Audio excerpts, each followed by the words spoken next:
ভারতের ঝাড়খণ্ড রাজ্যে বিজেপি সরকার গড়তে পারলে বাংলাদেশি অনুপ্রবেশকারীদের উল্টো করে ঝুলিয়ে সোজা করা হবে বলে হুমকি দিয়েছেন দেশটির কেন্দ্রীয় স্বরাষ্ট্রমন্ত্রী অমিত শাহ।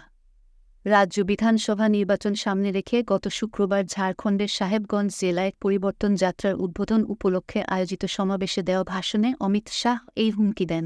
জেলার সাঁওতাল পরগনায় আয়োজিত সমাবেশে বিজেপির নেতৃত্বাধীন কেন্দ্রীয় সরকারের স্বরাষ্ট্রমন্ত্রী অমিত শাহ বলেন, এই পরিবর্তন যাত্রা আগামী 2 অক্টোবর পর্যন্ত রাজ্যের প্রতিটি গ্রামে গিয়ে পরিবর্তনের বার্তা দেবে।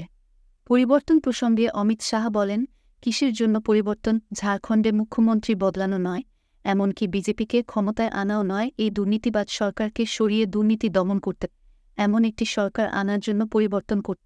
অমিত শাহ বলেন, আমি আপনাদের সবাইকে ঝাড়খণ্ডে বিজেপি সরকার গঠনের জন্য আবেদন জানাতে চাই এবং আমরা প্রত্যেক বাংলাদেশি অনুপ্রবেশকারীকে উল্টো করে ঝুলিয়ে সোজা করব। মাস কয়েক আগে হওয়া লোকসভা নির্বাচনের আগে বিজেপি নেতারা অভিযোগ করে বলেছিলেন, সাঁওতাল পরগনায় আদিবাসী জনসংখ্যা কমছে আর ক্রমেই বাড়ছে বাংলাদেশি অনুপ্রবেশকারীদের সংখ্যা। এই অভিযোগের পুনরাবৃত্তি করেন অমিত শাহ। অমিত শাহ বলেন, এই জমি আদিবাসীদের, কিন্তু এখানে অনুপ্রবেশকারীদের সংখ্যা বাড়ছে। আদিবাসীর সংখ্যা 44% থেকে 28% নেমে এসেছে। যেহেতু অনুপ্রবেশকারীরা জেএমএম, কংগ্রেস ও আরজেডির ভোট ব্যাংক, তাই এখানকার সরকার জনকল্যাণের পরিবর্তে অনুপ্রবেশকারীদের কল্যাণে নিযুক্ত রয়েছে। ভারতের কেন্দ্রীয় স্বরাষ্ট্রমন্ত্রী দাবি করেন, রাজ্যের পাকুড় জেলায় হিন্দুরা ঝাড়খণ্ড ছাড়ো স্লোগান তোলা হচ্ছে।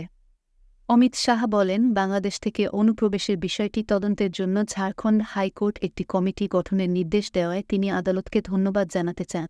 এই তদন্তের জন্য কেন্দ্র শিগগির ঝাড়খণ্ড সরকারের সহায়তায় একটি কমিটি গঠন করবে।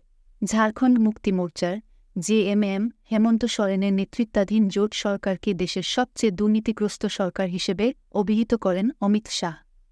তিনি বলেন, হেমন্ত সোরেনের সরকার দুর্নীতি ছাড়া কিছুই করেনি। এই সরকার দেশের সবচেয়ে দুর্নীতিবাজ সরকার।